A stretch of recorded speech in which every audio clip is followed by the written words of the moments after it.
자, 그러면 세 번째 클립입니다. 테크놀로지가 발전하면서 어떤 변화가 일어났는가? 호스트 게스트 연결의 혁신이 일어났다고 저는 썼습니다. 첫 번째는요, 인터넷을 통한 한국인 호스트와 한국인 게스트가 직접 연결됐다는 현상이죠.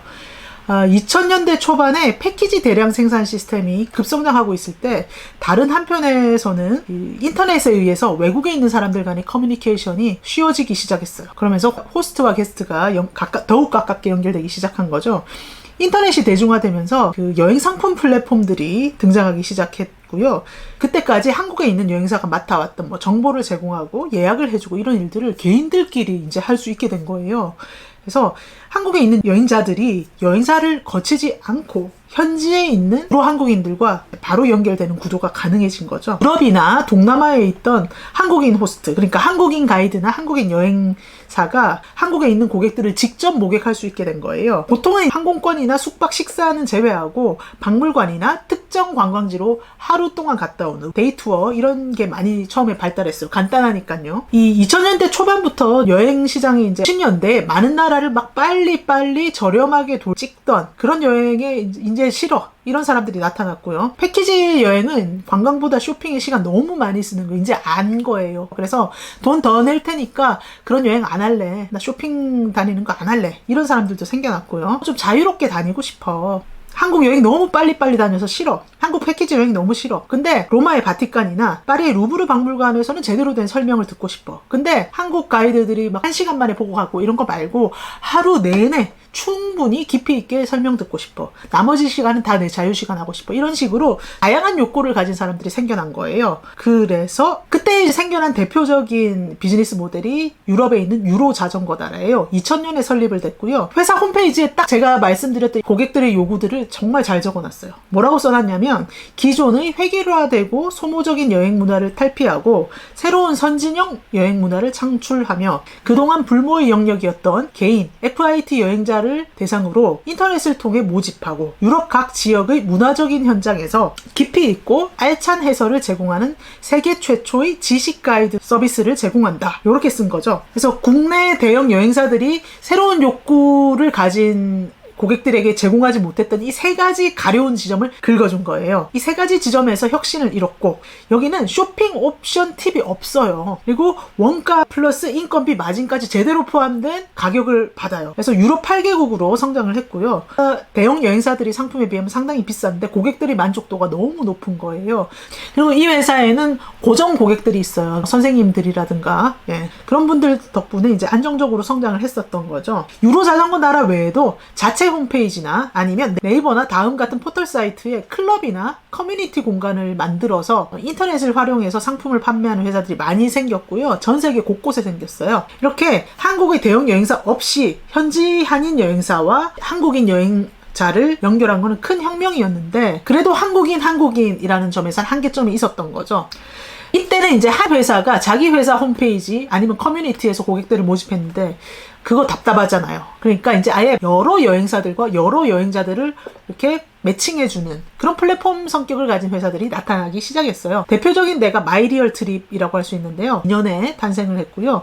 이 회사 홈페이지에도 이때 시대 정신이 잘 적혀 있습니다. 본인의 취향과 개성에 맞는 여행을 떠나기 위해 인터넷에서 정보를 수집하고 예약을 진행하는 트렌드에 부합하여 인터넷과 모바일 기술을 통해 여행자들에게 더 큰 가치를 주기 위해 여행지에서 즐길 수 있는 가이드 투어, 명소 입장권, 교통 패스, 액티비티는 물론 현지 문화 체험까지 내가 원하는 여행을 쉽고 빠르게 검색하고 예약할 수 있는 여행 플랫폼 서비스라고 홈페이지에 써놓은 거죠. 그러니까 이 회사가 유로 자전거 나라보다 또 더 나아간 혁신을 이룬 지점들이 있어요. 그러니까 현지의 한인 여행사에서 파는 데이투어 상품만이 아니고 현지인 여행사에서 영어로 진행하는 데이투어 상품도 있고 현지인과 식사를 하거나 현지인에게 요리를 배우는 상품도 있고 함께 미술품을 만들거나 축제를 즐기는 상품 등 현지 문화를 좀 더 깊이 배우고 체험할 수 있는 상품이 굉장히 다양해졌고 글로벌 상품도 다양하게 있다는 점이죠. 그러니까 요즘 젊은 분들은 영어도 잘 되고 외국 가서 한국인 만나기 싫은 거예요. 한국인 만날 거면 내가 왜 이곳까지 갔어? 나 이런 거죠. 그 시대적 변화를 잘 담아낸 거예요.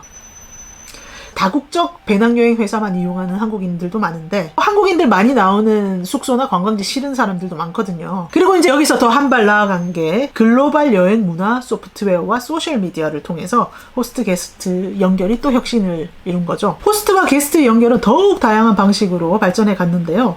사실 데이투어 상품 시장에서는 한국어 가이드가 중요해요. 언어적인 게 중요하죠. 그래서 유로 자전거 나라나 마이리얼 트립 같은 한국 기업이 지배적이었는데요. 항공, 숙박, 정보 공유 이런 영역에서는 글로벌 OTA들이 탁월한 자본력과 기술력으로 전 세계 시장을 동시에 지배하기 시작한 거예요. 항공에서 보시면 스카이스캐너나 카약, 국내에서는 이제 게임이 안 돼요. 너무 편리해서요. 그리고 숙박에서는 부킹닷컴, 호텔스닷컴, 그리고 관광지나 식당, 지도, 여행 정보를 제공하는 거는 구글맵, 트립 어드바이저 이런 글로벌 기업들의 정보가 압도적으로 많죠. 저는 그리고 미슐랭 스타 레스토랑이나 파인다이닝 레스토랑 갈 때도 그 외국에서 만든 식당 예약 소프트웨어들 있거든요. 그런 거 다 쓰고 있어요. 그리고 이런 글로벌 기업들이 한국 지사도 세우고요. 한국어 서비스도 하고 있거든요. 이런 글로벌 기업들이 2000년대 후반부터 왜 한국에서도 왜 이렇게 글로벌하게 급속도로 성장했냐? 일단 스마트폰이 대중화가 됐고요. 그리고 여행 문화 소프트웨어의 형태로 PC와 스마트폰이 연동되는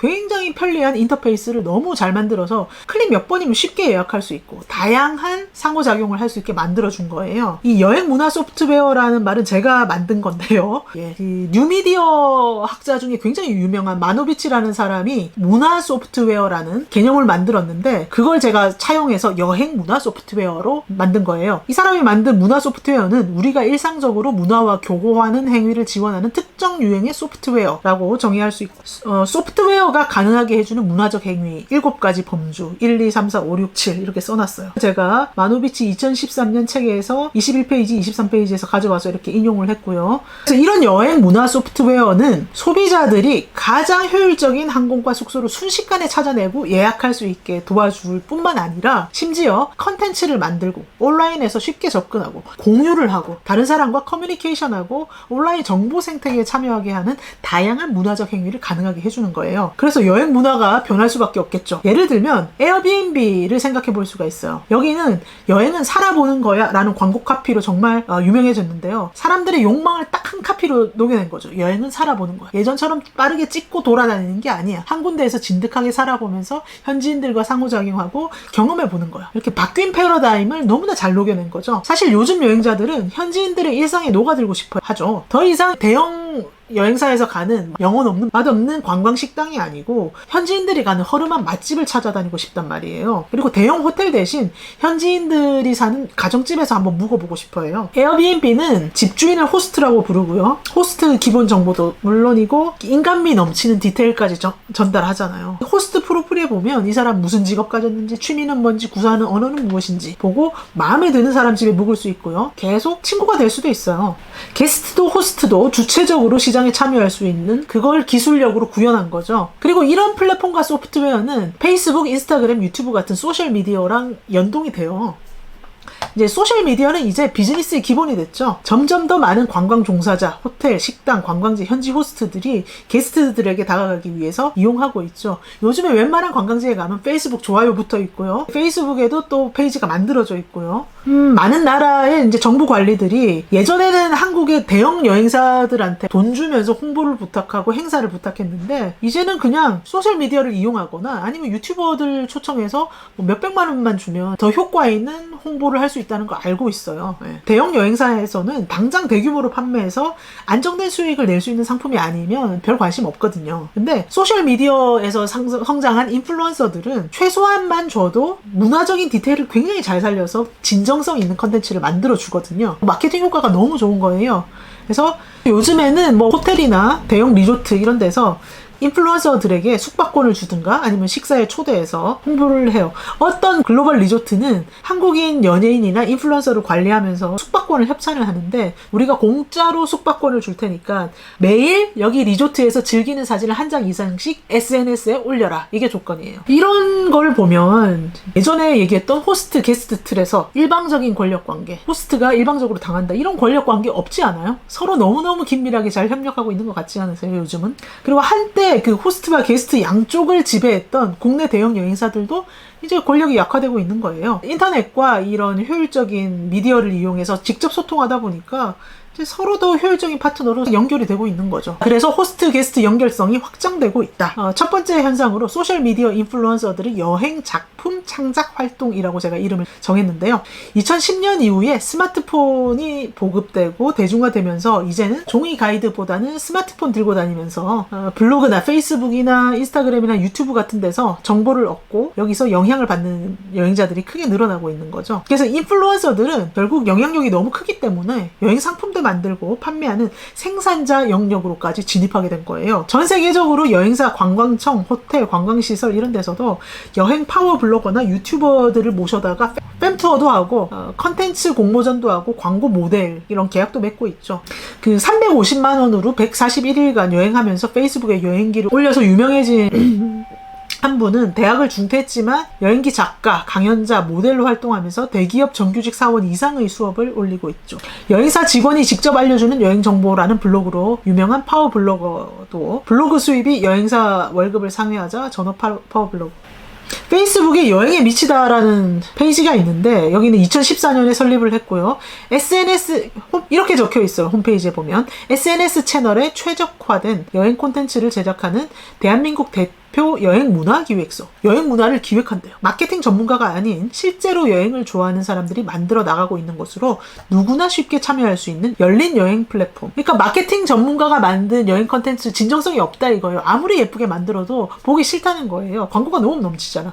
근데 실제로 여행을 너무 좋아하는 사람이 정보를 공유하는 진정성이 있는 누구나 쉽게 참여할 수 있는 그런 열린 여행 플랫폼을 지향한다는 거죠. 이게 요즘 세상에 먹힌다는 거죠. 그래서 이런 플랫폼들이 많이 늘어나고 있고요. 그러니까 여행 인플루언서들이 더욱더 강력한 힘을 갖고 역할을 확장해 가고 있는 거예요. 그래서 이들은 실제로 여행도 가이드할 수 있고 정보도 풍부하고 또 친구처럼 부담 없이 진정성 있게 놀아주는 거죠. 그래서 여행 기획자 가이드를 역할을 할 수가 있는 거예요. 기존의 여행 기획자나 가이드보다 더 시장에서 선호를 받는 거죠. 그래서 하나투어 같은 대형 여행사에서도 재빠르게 이런 인플루언서들을 광고 무대로 섭외를 하고 같이 떠나는 그런 상품도 만드는 거예요. 그러면 이런 인플루언서들이 혼자서 여행팀을 꾸려서 나가면 되지 않을까 생각을 하지만 그룹용 항공권이나 숙소, 보험 이런 거 생각보다 좀 까다롭기도 하고요. 그리고 여행 상품이 사실 수십만 원, 수백만 원 하는데 비행기 예약을 실수를 하거나 뭔가 문제가 생기거나 해외 사망 이런 사고가 벌어지게 되면 개인이 감당을 할 수가 없어요. 여행업에 등록된 회사를 통하지 않고 개인이 기획 여행을 하는 게 법적으로 금지되어 있거든요. 여행 이런 거를 오퍼레이팅이라고 하는데 여행 상품의 오퍼레이팅만 전담해주는 플랫폼들도 등장하게 됐죠. 그 중에 한 곳이 이제 여행 상점인데 홈페이지에서 이렇게 밝히고 있어요. 이들은 스스로 여행사가 아니래요. 그리고 여행을 만드는 사람들을 발굴하여 여행 창작 활동을 지원하고 이들과 여행자를 이어주는 여행 매니지먼트 회사라고 스스로 규정을 해요. 여행 창작이라는 표현 눈에 들어오죠. 그러니까 여행 상품을 공장식 제품으로 만드는 게 아니라 예술의 영역이라는 거예요. 여행을 창작한다는 거예요. 여행 상점에서는 이렇게 써놨어요. 어디서나 살 수 있는 일정 중심 여행이 아닌 세상에 단 하나뿐인 여행 작품을 판매하며 패키지 상품을 인솔하는 가이드가 아닌 자신의 작품을 소개하는 여행 상점 매니지먼트 소속의 창작자인 여행메이트가 기획하고 동행한다라고 써놨어요. 그러니까 요즘 사람들이 원하는 이 욕구를 너무나 잘 적어놓은 거죠. 사람들이 가이드라는 표현을 너무 싫어하잖아요. 가이드 믿지 않잖아요. 그러니까 여행 메이트, 동행자다. 그리고 창작자다. 그리고 공장에서 찍어낸 여행 상품, 대량 생산된 여행 상품 너무 싫어하잖아요. 그러니까 작품이다. 이렇게 정의를 하는 거죠. 그래서 항공과 숙소의 수배, 안내 등 일반적인 여행사 업무는 모두 대신해주고 그 여행 메이트한테는 원가, 수익, 모든 비용 구조를 공유하고 이렇게 배분을 하는 시스템을 만들어놨어요. 그래서 현지를 잘 아는 전문가인 여행 메이트가 현지에 동행을 해서 자신의 풍부한 경험을 보여주고 고객들과 함께 소수정예로 여유 있게, 진정성 있게 현지를 체험한다는 점을 내세우고 있는데요. 여기 JTBC 비정상회담에 출연해서 유명인이 된 네팔인 수잔의 상품은 수잔, 네팔 가족, 네팔 친구와 함께 네팔의 현지 문화를 직접 체험하고 싶은 분을 위한 것이라고 광고를 해요. 텔레비전에 나온 그거 내가 체험해 볼 수 있어? 솔깃하잖아요. 이렇게 써놨어요. 수잔 집에 방문하고 수잔 친구들과 라이브 카페 가고 수잔 단골 맛집으로 고고고 그와 함께 발견하는 네팔의 진짜 모습, 전통시장 탐방과 쿠킹 클래스 참여.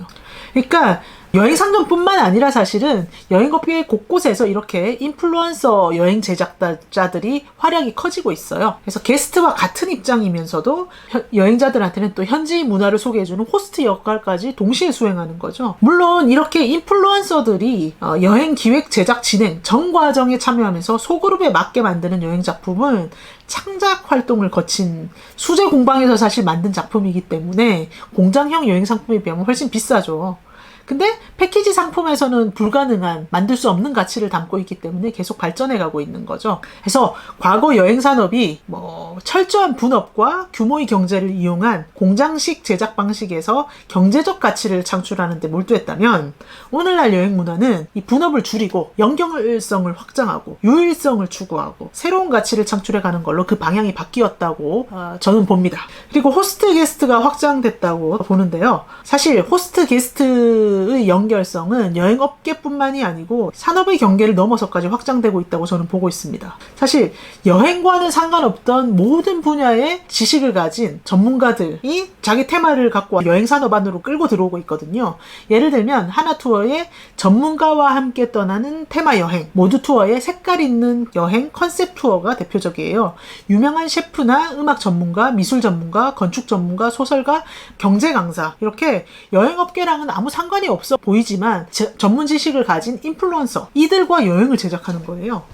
이게 사실 지금까지 해왔던 패키지 여행 상품보다 원가도 많이 들고 에너지도 많이 들지만 브랜드 홍보 효과가 탁월하고 요즘 사람들이 원하는 컨셉이거든요. 그래서 많은 여행사들이 점점 더 많이 시도하고 있어요. 그 여행사가 아닌 다른 영역의 전문성을 가진 사람들이 그 전문성을 보여줄 수 있는 지역을 여행하는 컨텐츠를 만드는 경우들도 있는데요. 예를 들면 트래블코드라는 컨텐츠 기획사가 있습니다. 글로벌 경영 컨설팅 회사나 대기업 기획실 이런 데서 경영을 공부하던 경영학도 4명이 이제 주축이 돼서 여행 컨텐츠 기획사다 이렇게 규정한 회사인데요. 이들의 핵심 전문성은 경영학적인 거예요. 그래서 이들은 여행팀을 반복적으로 꾸릴 수 있고 기업의 강연과 컨설팅도 판매할 수 있는 컨텐츠를 만들려고 했고요. 이 회사가 유명해진 게 퇴사 준비생의 도쿄라는 컨텐츠였어요. 이 사람들은 경영학도답게 이 아이템이 수익성이 있을까? 크라우드 펀딩으로 일단 돈을 모아서 이 수익성이 있겠구나 생각을 하고 기획비를 확보를 한 다음에 현지 조사를 갖고 또 집필을 했고요. 그리고 퍼블리라고 이 컨텐츠를 유료로 파는 플랫폼이 있는데 여기서 인터넷 보고서를 먼저 발간한 다음에 종이책을 발간했어요. 그리고 나서 저자와 함께 여행을 떠나는 여행 상품도 만들었는데요. 놀랍게도 항공료와 식비를 제외하고 저자 1명과 소비자 4명이 함께 도쿄로 여행을 떠나서 책에 나온 가게들을 방문하는데 이 순수 여행 참가비로만 90만 원을 내야 돼요. 인당. 항공료와 식비 따로 내야 되고요. 사실 대형 여행사에서 파는 일본 여행 상품 몇십만 원이면 되잖아요. 근데 이거는 100 몇십만 원 되겠죠? 그런데도 아이템 자체가 너무 경쟁력이 있으니까 수요가 너무 많은 거예요. 온갖 회사들에서 신입사원 연수를 이걸로 해달라, 무슨 팀장 연수를 이걸로 해달라. 그래서 수요를 감당을 못해서 1년간 20회 정도 모객해서 팀을 진행을 한 거예요. 그러니까 요즘에는 컨텐츠가 단단하면 여행이 더 잘 팔릴 수 있는 거예요. 그리고 또 이중적 정체성을 이용해서 호스트랑 게스트로 동시에 활동하는 1인 여행 제작자 교포들도 있습니다.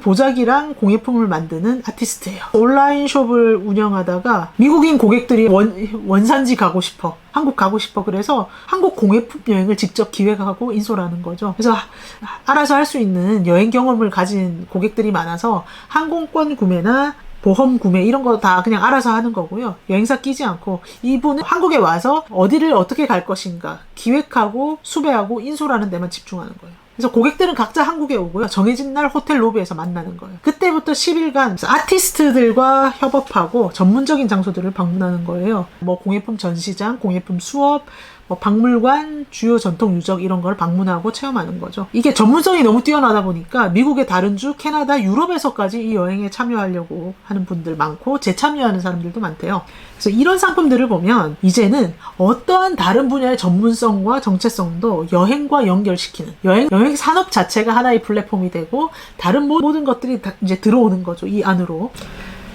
사실 무슨 재화나 서비스를 스는 뭐 가격이 별로 안 비쌀 수도 있는데 그거를 그 생산자나 그 현지에서 보고 체험할 수 있게 도와주는 여행 상품은 수백만 원짜리 고부가 가치 상품이 될 수 있거든요. 그래서 호스트와 게스트의 새로운 연결성이 부가가치를 더 크게 해준다라고 저는 봅니다. 그래서 이제 여행업은 게스트가 그냥 현지에 있는 호스트를 찾아갈 수 있도록 연결해주는 것뿐만이 아니고 한 분야의 전문성을 여행의 대상으로 소비할 수 있게 해주는 장이 된 거죠. 그래서 여행은 새로운 연결성들을 확장해가는 장이고 그 자체로 플랫폼이 되어간다. 여행산업의 근본적인 변화가 있다. 저는 그렇게 분석을 했습니다. 자, 그래서 결론장으로 왔는데요. 논문에서 다룬 내용을 요약을 했어요. 예, 대량 생산 패키지 여행 상품이 시장을 지배했지만 점점 한계점에 이르렀고 2010년 이후 어떤 일들이 있었는가. 결국은 산업의 경계를 넘어서는 호스트 게스트 연결성의 확장으로까지 나와갔고요. 이걸 다시 이론적 배경이랑 연결을 시켰어요. 한국의 해외 여행 산업이라는 장에서는 이 고전적인 관광 인류학의 틀인 호스트 게스트 틀을 그대로 분석할 수 없었고 오히려 IT와 미디어에 의해서 점점 새로워지는 호스트 게스트 연결성이라는 지점에 주목해야 할 필요가 있었다. 네, 그래서 몇몇 연구자들의 영향을 받아서 이런 현상들을 관찰을 했고요. 본 연구는 한국인이라는 게스트 영역의 해외 여행 산업의 거대한 변화를 큰 틀로 정리하는 것에 초점을 맞추었는데 앞으로는 이런 후속 연구들을 통해서 개별 논의들을 하나하나 다 발전시켜 나가야 된다는 거죠. 그래서 첫 번째는 이 지역적 특징이 상당히 분명했는데 한국의 해외 여행 산업이 전 지구적 여행 산업으로 편입해가는 현상이 전 지구화에 따른 이 자국과 타국에 대한 인식, 해외 여행에 대한 인식, 담론의 변화와 함께 어떻게 맞물려서 나타나는가. 두 번째는 전 지구적 IT와 미디어의 발전으로 인해 새로운 컨텐츠와 여행 문화를 관광 인류학의 포스트 모더니즘 연구가 있는데 그걸 연결시켜서 좀 분석해봐야 될 것 같고요. 세 번째는 요즘에 나타나는 문화적 변화와 트렌드를 문화자본, 경제자본, 계급적 취향과 연결시켜서 전 지구화 시대의 여행 자본이라는 관점, 좀 자본의 방점을 찍어서 연구해 보는 게 필요할 것 같다고 썼는데 사실 이거 제가 다 박사 논문에서 하겠다는 겁니다. 예, 이런 연구들이 필요하다는 거예요. 자, 그래서 본 연구의 의의는 아직 본격적으로 연구되지 않았던 한국의 해외 여행 산업을 하나의 중요한 인류학적 현장으로 삼고 그 전체적인 구조의 변화를 살펴보는 선구적인 시도라는 점에 있다. 서구에 비해 해외 여행 산업의 지리적, 언어적, 문화적 경계가 비교적 확실하고 IT와 여행 문화의 급속한 발전을 잘 보여주는 활발한 여행 시장으로서의 한국에 주목한다는 점이 특징이고 또 서구와는 다른 근대 관광의 역사를 가진 아시아 지역이 전 지구화와 함께 겪는 산업적, 문화적 변동 과정을 밝힌다는 의의를 갖는다. 이제 3위를 약간 시적으로 가져오는데요. 맨 마지막 문단이죠. 이제 호스트와 게스트를 연결하는 것이 여행 산업만이 아니며 사회 전 분야가 여행 산업과 연결되고 여행은 모든 산업의 플랫폼이 되는 여행 자체의 플랫폼화까지 일어나고 있는 시점이다. 이러한 상황에서 여행이라는 장의 주요 행위자들 및 그들 간의 관계와 동력학은 계속 변화하고 있는데 이에 대한 연구를 한국의 여행 산업과 여행 문화뿐만 아니라 오늘날 여행과 전 지구화로 인한 여행의 본질까지 이해하는 통찰력을 얻을 수 있을 것이다. 이렇게 썼고요. 참고 문헌 엄청 많습니다. 일단 한국어 문헌들, 영어 문헌들 이렇게 다 인용을 하고 밝혀줬고요. 또 언론 자료들 이렇게 다 써놨고요. 영어로 또 요약을 했고요. 이렇게 논문을 써서 통과가 됐었던 거죠.